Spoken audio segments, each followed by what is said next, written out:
महाभारत में शल्य पर्व की समाप्ति हो चुकी है। पांडवों को विजय प्राप्त हो चुकी है। दुर्योधन अत्यंत घायल होकर मरणासन्न हालत में पड़ा हुआ है। कृपाचार्य, अश्वत्थामा और कृपवर्मा तीनों उसके पास जाते हैं और दुर्योधन के द्वारा अश्वत्थामा का सेनापति के पद पर अभिषेक दुर्योधन के द्वारा हो जाता है और दुर्योधन भेज देता है कि जाओ मेरा बदला लेकर के आओ। और अश्वत्थामा, कृपाचार्य और कृपवर्मा तीनों जंगल में आए हुए हैं, आराम कर रहे हैं। लेकिन उसी समय अश्वत्थामा एक सोते हुए सारे पक्षियों को, कौवों को एक उल्लू के द्वारा मारे जाते हुए देख उसके भी मन में ये विचार बन जाता है कि मैं भी क्यों ना हूँ रात में सोते हुए सारे पांडवों की हत्या कर दूँ। लेकिन कृपाचार्य उसको समझा रहे हैं कि तात, तुम अपनी टेक से टलने वाले नहीं हो। सौभाग्य की बात है कि तुम्हारे मन में बदला लेने का दृढ़ विचार उत्पन्न हुआ। तुम्हें साक्षात वज्रधारी इंद्र भी इस कार्य से रोक नहीं सकते। आज रात में कवच और ध्वजा खोलकर विश्राम करो। कल सवेरे हम दोनों एक साथ होकर तुम्हारे पीछे पीछे चलेंगे। जब तुम शत्रुओं का सामना करने के लिए आगे बढ़ोगे उस समय मैं और सात्वतवन श्री कृतवर्मा दोनों ही कवच धारण करके रथों पर आरूढ़ हो तुम्हारे साथ चलेंगे। रथियों में श्रेष्ठ वीर, कल सवेरे के संग्राम में हम दोनों के साथ रहकर तुम अपने शत्रु पांचालों और उनके सेवकों को बलपूर्वक मार डालना। तात, तुम पराक्रम दिखाकर शत्रुओं का वध करने में समर्थ हो, अतः इस रात में विश्राम कर लो। तुम्हें जागते हुए बहुत देर हो गई है, अब इस रात में सो लो। मानद, थकावट दूर करके नींद पूरी कर लेने से तुम्हारा चित्त स्वस्थ हो जाएगा। फिर तुम समर भूमि में जाकर शत्रुओं का वध कर सकोगे, इसमें संशय नहीं। तुम रथियों में श्रेष्ठ हो, तुमने अपने हाथ में उत्तम आयुध ले रखा है। तुम्हें देवताओं के राजा इंद्र भी कभी जीतने का साहस नहीं कर सकते। जब कृतवर्मा से सुरक्षित हो द्रोणपुत्र अश्वत्थामा मुझ कृपाचार्य के साथ कोपित होकर युद्ध के लिए प्रस्थान करेगा, उस समय कौन वीर व देवराज इंद्र ही क्यों न हो उसका सामना कर सकता है। अतः हम लोग रात में विश्राम करके निद्रा रहित और विगत ज्वर हो प्रातःकाल अपने शत्रुओं का संहार करेंगे, इसमें संशय नहीं है। इसमें संशय नहीं कि तुम्हारे और मेरे पास भी दिव्यास्त्र है तथा महाधनुर्धर कृतवर्मा भी युद्ध करने की कला में सदा ही कुशल है। तात, हम सब लोग एक साथ होकर सम्रांगण में सामने आए हुए समस्त शत्रुओं का संहार करके अत्यंत हर्ष का अनुभव करेंगे। तुम व्यग्रता छोड़कर विश्राम करो और इस रात में सुखपूर्वक सो लो।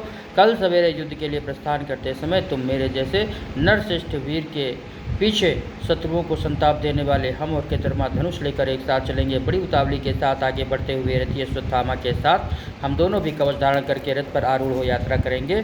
उस अवस्था में शत्रुओं के शिविर में जाकर युद्ध के लिए अपने नाम की घोषणा करके सामने आकर जूझते हुए उन शत्रुओं का बड़ा भारी संहार करेंगे। जैसे इंद्र बड़े बड़े असुरों का विनाश करके सुखपूर्वक विचरते हैं, उसी प्रकार तुम भी कल प्रातःकाल निर्मल दिन निकल आने पर उन शत्रुओं का विनाश करके इच्छानुसार विहार करो। जैसे संपूर्ण दानवों का संहार करने वाले इंद्र कुपित होने पर दैत्यों की सेना को जीत लेते हैं, उसी प्रकार तुम भी रणभूमि में पांचालों की विशाल वाहिनी पर विजय पाने में समर्थ हो। युद्ध स्थल में जब तुम मेरे साथ खड़े होगे और कृतवर्मा तुम्हारी रक्षा में लगे होंगे, उस समय हाथ में वज्र लिए हुए साक्षात देव सम्राट इंद्र भी तुम्हारा वेग नहीं सह सकेंगे। साहब, सम्रांगण में और कृतवर्मा पांडवों को परास्त किए बिना कभी पीछे नहीं हटेंगे। सम्रांगण में मैं और कृतवर्मा पांडवों को परास्त किए बिना कभी पीछे नहीं हटेंगे। सम्रांगण में कुपित हुए पांचालों को पांडवों सहित मार कर ही हम सब लोग पीछे हटेंगे अथवा स्वयं ही मारे जाकर स्वर्गलोक की राह लेंगे। निष्पाप महाबाहु वीर, कल प्रातःकाल हम लोग सभी उपायों से युद्ध करने में तुम्हारे सहायक होंगे। मैं तुमसे यह सच्ची बात कहता हूँ राजन। मामा के इस प्रकार हितकारक वचन कहने पर द्रोण कुमार अश्वत्थामा ने क्रोध से लाल आंखें करके उनसे कहा, मामा जी, जो मनुष्य शोक से आतुर हो, अमर से भरा हुआ हो, नाना प्रकार के कार्यों की चिंता कर रहा हो अथवा किसी कामना में आसक्त हो, उसे नींद कैसे आ सकती है। देखिए, ये चारों बातें आज मेरे ऊपर एक साथ आ पड़ी हैं। इन चारों का एक चौथाई भाग जो क्रोध है वही मेरी निद्रा को तत्काल नष्ट किए देता है। अपने पिता के वध की घटना का बारंबार स्मरण करके इस संसार में कौन सा ऐसा दुख है जिसका मुझे अनुभव न होता हो। वह दुख की आग रात दिन मेरे हृदय को जलाती हुई अब तक बुझ नहीं पा रही है। इन पापियों ने विशेषतः मेरे पिताजी को जिस प्रकार मारा था वह सब आपने प्रत्यक्ष देखा है। वह घटना मेरे मन स्थानों को छेदे डालती है। ऐसी अवस्था में मेरे जैसा वीर इस जगत में 2 घड़ी भी कैसे जीवित रह सकता है। द्रोणाचार्य धृष्टद्युम्न के हाथ से मारे गए यह बात जब मैं पांचालों के मुख से सुनता आ रहा हूँ, तब धृष्टद्युम्न का वध किए बिना कैसे जीवित रह सकता हूँ। धृष्टद्युम्न तो पिताजी का वध करने के कारण मेरा वध्य होगा और उसके संगी साथी जो पांचाल हैं वो भी उसका साथ देने के कारण मारे जाएंगे। इधर जिसकी जांघें तोड़ डाली गई हैं उस राजा दुर्योधन का जो विलाप मैंने अपने कानों से सुना है वह किस क्रूर मनुष्य के हृदय को भी शोकदग्ध नहीं कर देगा। टूटी जांघ वाले राजा दुर्योधन भी वैसी बात पुनः सुनकर किस निष्ठुर के भी नेत्रों से आंसू नहीं बह चलेगा।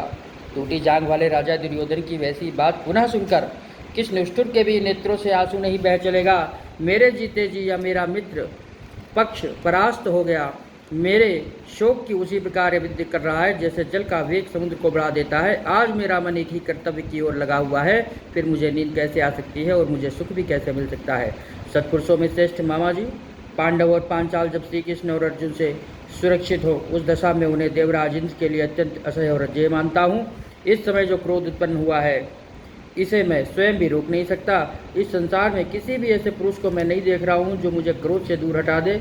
इसी प्रकार मैंने जो अपनी बुद्धि में शत्रुओं के संहार का दृढ़ निश्चय कर लिया है यही मुझे अच्छा प्रतीत होता है। जब संदेशवाहक दूत मेरे मित्रों की पराजय और पांडवों की विजय का समाचार कहने लगते हैं तब वह मेरे हृदय को दग्ध सा कर देता है। मैं तो आज सोते समय शत्रुओं का संहार करके निश्चिंत होने पर ही विश्राम करूँगा और नींद लूँगा।